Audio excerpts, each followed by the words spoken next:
This pinball company I just bought at great expense to myself, my family, any friend I've ever had that would loan me money. Everything that we just paid for is stuffed in the back of this budget truck. And we're blasting down I-30 through Louisiana on just the shittiest road you've ever seen. It kind of hit me like a ton of bricks on the way home, like, what have I done? Was this smart? Should I have done this? I mean, what if we tip this truck over and it's all lost right on the side of the highway?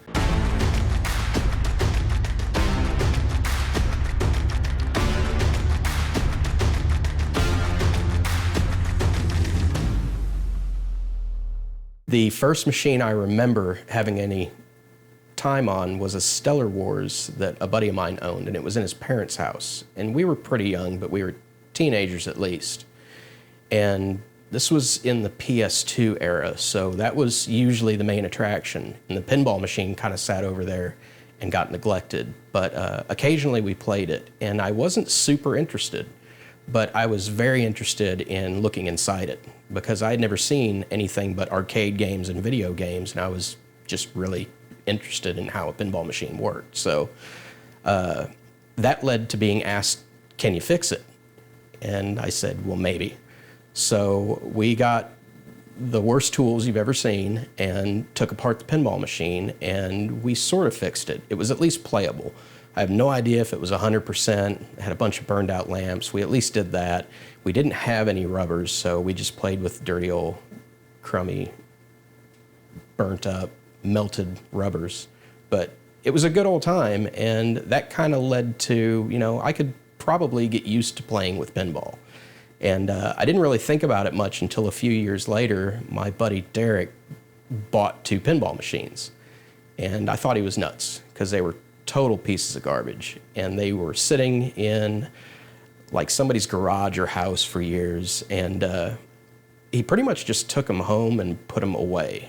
And a few years later, it was probably more than a few, probably 3 or 4 years later, he brought them up just kind of casually, and I was like, yeah, let's get those things out. I had some room in my garage, and it ended up being a Spy Hunter and a Close Encounters of the Third Kind. And they were okay.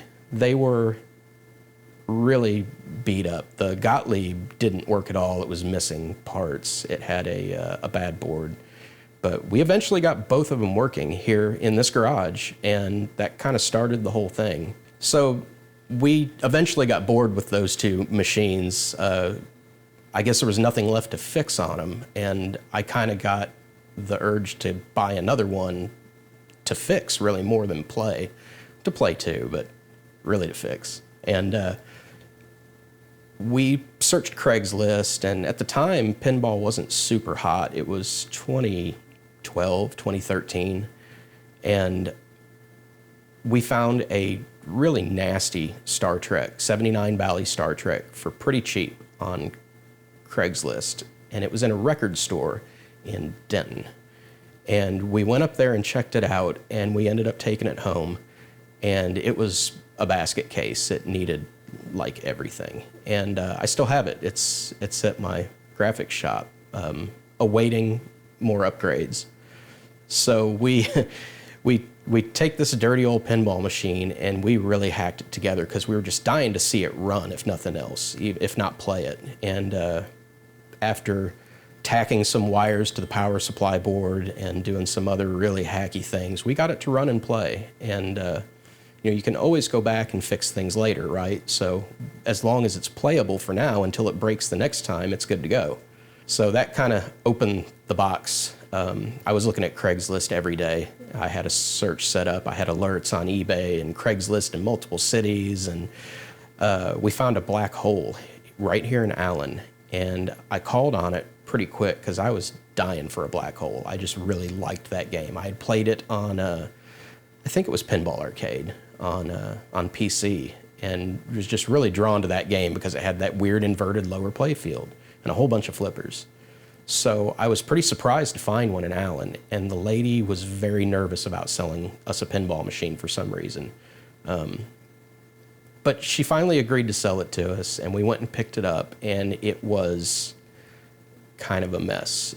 Not the game was a mess too, but the lady had it on the second floor in like the worst spot you could ever imagine. So we ended up taking, and it was so heavy, such a heavy game, and we ended up taking the whole thing apart in like every piece it could possibly come apart in. Like the complete wrong way you want to move a pinball machine most of the time, but we got it done. We had 2 trucks full of pinball machine parts, and we brought them back here and we put it all back together, and it didn't work.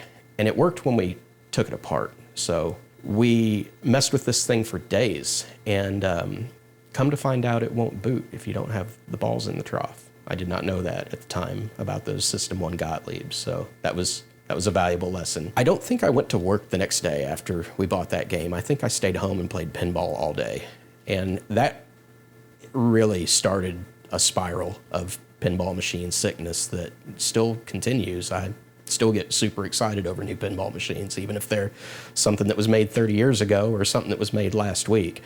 But we played that game until we broke it, and which was great because then I got to fix another pinball machine.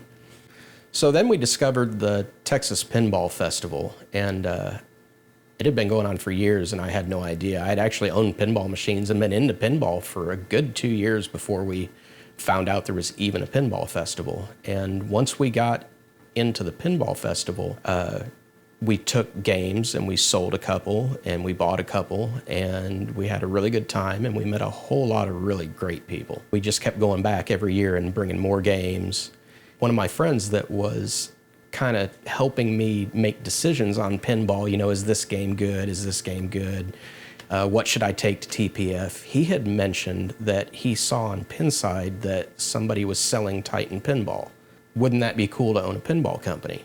And I said, yes, it would. So we started talking to Matt, the owner of Titan Pinball, and he kind of talked me into it. He was like, no, dude, you're it. You're getting it. And I said, well, I don't know if I can afford it. And he said, you can afford it. I promise it'll work out. So he helped a lot, and he was very reassuring, and he helped us tremendously. Still to this day, if I need something, he has no problem weighing in on it. He's a great dude, and he's been a good friend and a big help. So we drive back from Louisiana with this box truck full of pinball rings, pinballs, which I almost had a heat stroke loading the pinballs. It was in the middle of July in Athens, Georgia. It was 102, and we're emptying crates of pinballs out of a storage unit. Well, there's no forklift. There's a pallet jack, like a Harbor Freight pallet jack, and we dragged this big pallet of pinballs out, and it's in a big wood crate. And the only way we could get these in this truck was to unload all the tiny boxes of pinballs out, and till the crate was empty, put the crate in the truck, and then fill it back up.